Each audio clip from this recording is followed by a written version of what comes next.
Sunday, April 14th, 2019, Maneco 64, home of alternative economics and contrarian views. So one of the main topics I cover and try to expose is central banking. This week I want to talk about central banking as it looks like the globalists are concerned about interference. So this is the Globalist magazine, The Economist. This is this week's edition that's come out, and it says Central Banks in the Age of Populism. And I want to dispel a lot of the myths about central banking as well, and show you that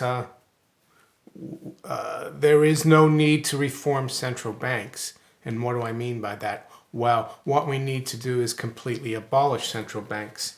And that's the angle that I'll take about central banking. And many of you do know that I am against central banking, as it's one of the planks of the Communist Manifesto. I'd also like to talk about this little book, Fiat Money, Inflation in France, how it came, what it brought, and how it ended, by Andrew Dixon White.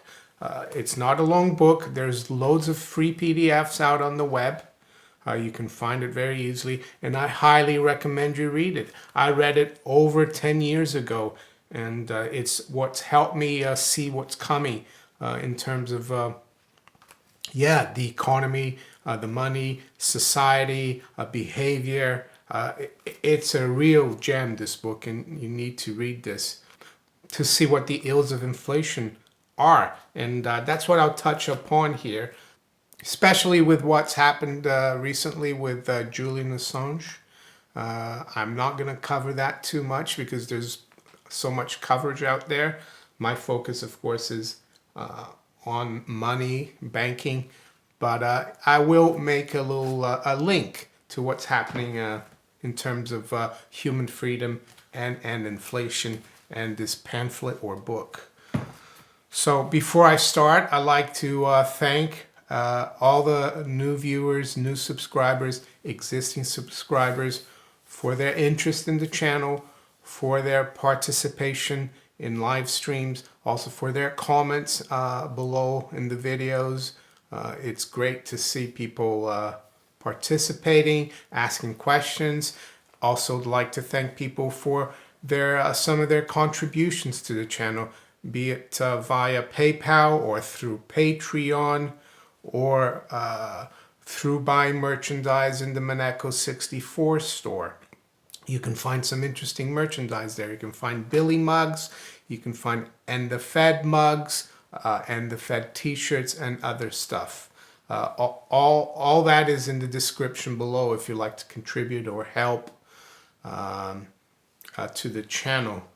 So before I go on to the the Rothschild magazine, I'd like to show you the 10 Planks of Communism, and this is from restoringamerica.com. It says communism is alive and well in America, and I kind of agree. So here we have the 10 planks of communism, or the Communist Manifesto.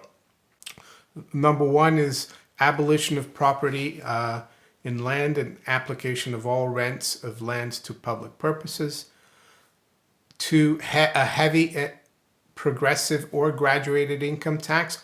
Well, the Federal Reserve System was created by an act of Congress in 1913. And that was the same year that the IRS was created as well, with the central bank. I recommend The Creature from Jekyll Island, so you can see who's really behind the central banks and why we need to expose the Rothschilds and the globalists. 4, confiscation of, Number 3, abolition of all rights of inheritance. Well, it's not completely there, but in many countries, like in the UK, there's a 40% inheritance tax. above a certain level. I think is about 325,000. So like in London, for example, the average house price is pretty much around that level. In many areas, you won't find any places for less than 500 or 750,000. So if an old person's been in a big house for 40 years and the house is worth $1 million and they die and they've got children, well, they're going to have to find almost 250,000 pounds in cash to pay the taxman. So what will they have to do? They'll probably need a bridging loan, because the taxman will not wait until you sell the property and get the cash to pay the taxman. Oh no, they want that tax right away. So that's how they get you. And I'm sure in other countries is just as bad. I think in the US the threshold is a bit larger. And how do they get away with this? The globalists, there's one rule for them and one for the general public. Well, they get away from it because they have the best lawyers. They leave everything offshore in trusts. So that's how they get away with it. Number 4, confiscation of the property of all immigrants and rebels. Well, that's, we'll go. Number 5, this is the one that I wanted to touch upon, and why it's so important that we get rid of central banks. And I know, and it's still a contrarian radical view, and that's why I keep exposing it, because we don't want to reform the Federal Reserve or the Bank of England. All reform means is that the power shifts from the bank, from the 1% to the general public. Am I saying the general public doesn't need power? Of course it does, but money should be something that is of the free market, in my opinion. I don't think the state should be involved in money. And that's why reform will just shift the balance. The economist seems to be concerned that, after over 20 years or more of banking or 1% control of central banks, technocrats, that power, balance of power is shifting towards populism, and that the public can't be trusted to run monetary policy. And to some extent, they're right. Monetary policy should be run by the free market. And it shouldn't even be run by technocrats like they think. So that's why we need to expose this and not reform central banks, but abolish them. People who are for free market and sound money and the gold standard, they shouldn't, they should come out and actually say, we need to abolish the central bank. We can't reform the Federal Reserve or nationalize it, or the Bank of England. The Bank of England was nationalized in 1946, and nothing is good has happened. So yeah, number 5, centralization of credit in the banks of the state by means of a national bank with state capital and an exclusive monopoly. So that's the big Rothschild plank there. While many people say that Karl Marx and Engels were financed by the bankers, well, Karl Marx lived in North London in the 1800s, so I wouldn't be surprised. So what about what the Economist is saying? So here's the main leader, as they call it, of this week's edition. So here's the cover again: Interference Day, Central Banks in the Age of Populism. There you go. Independent central banks are under threat. That is bad news for the world. No, the bad news for the world, Mr. Rothschild, Mr. Economist, is that we still have central banks. That's the bad news for the world. This is an interesting part here which totally discredits central banking, in my opinion, and goes to show that having central banks will just keep dividing and conquering the general public. What we need is a free market, of course. Says the problem of politicization last became acute in the 1970s after the post-war Bretton Woods currency system collapsed. Central banks failed to tame racing inflation because politicians who pulled the strings were reluctant to bear the short-term cost of higher unemployment. 2 decades of runaway prices and crisis led to a new orthodoxy that central banks should be given operational autonomy to pursue an inflation target. Well, why have an inflation target? You should have zero inflation. In the Eurozone, Japan and Britain, central banks became legally independent in the 1990s. In America, the White House refrained from even publicly discussing Fed policy. This consensus survived the crash of 2007, 2008, and is the reason, this is the part that I laughed at, and is the reason why global inflation has been only 4% a year on average over the past 2 decades. 4% inflation over 2 decades or 20 years, and we know that the rate of inflation that they give us officially, the governments and economists are fudged. We know about shadow stats and John Williams, but let's just have a look here. This is from Observations and Notes blogspot, and interesting little chart here. What will $100 be worth in 5, 10, 20, 30, 50 years?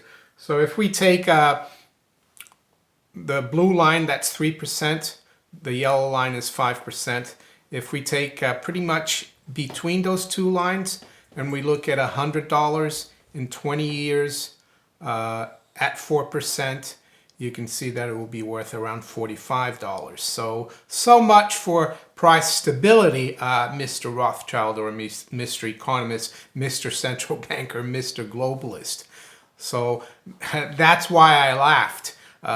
We should have actually no inflation, because inflation is a tax. It's a tax that it's actually, how can I say, it's cheating. Inflation is cheating. It's because money should be as stable as possible, store of value. And that's why gold and silver have been used as money for millennia, because they maintain their purchasing power through the ages. And that's what the free market has found to be the best money.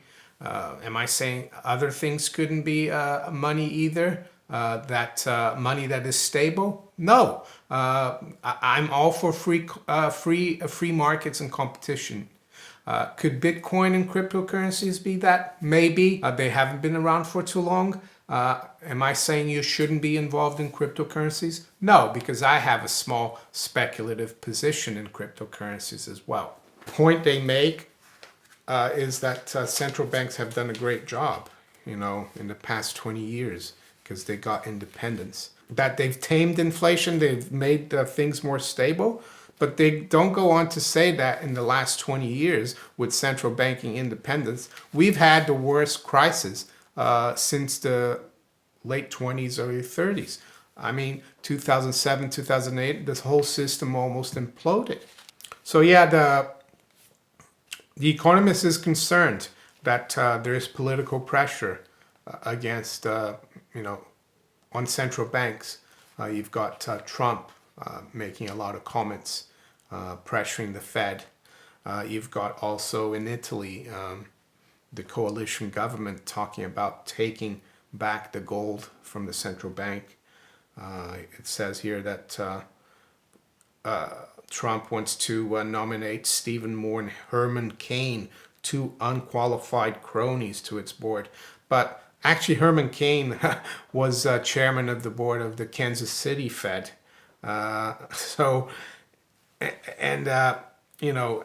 It talks as if the people that run the Fed now and central banks in general, the technocrats, Well, they're not even technocrats. A lot of times they're bankers, like Mario Draghi was a banker.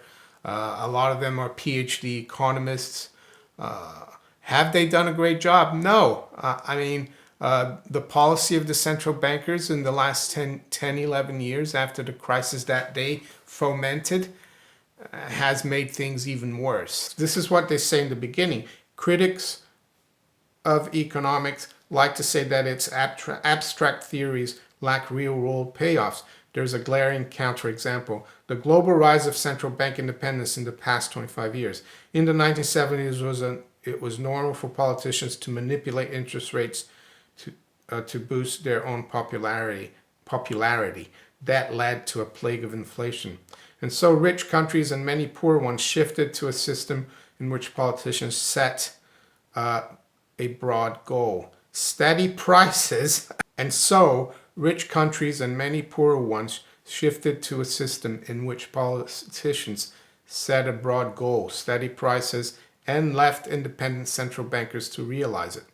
In a single generation, billions of people around the world have grown used to low and stable inflation and to the idea that interest rates on their bank deposits and mortgages are under control.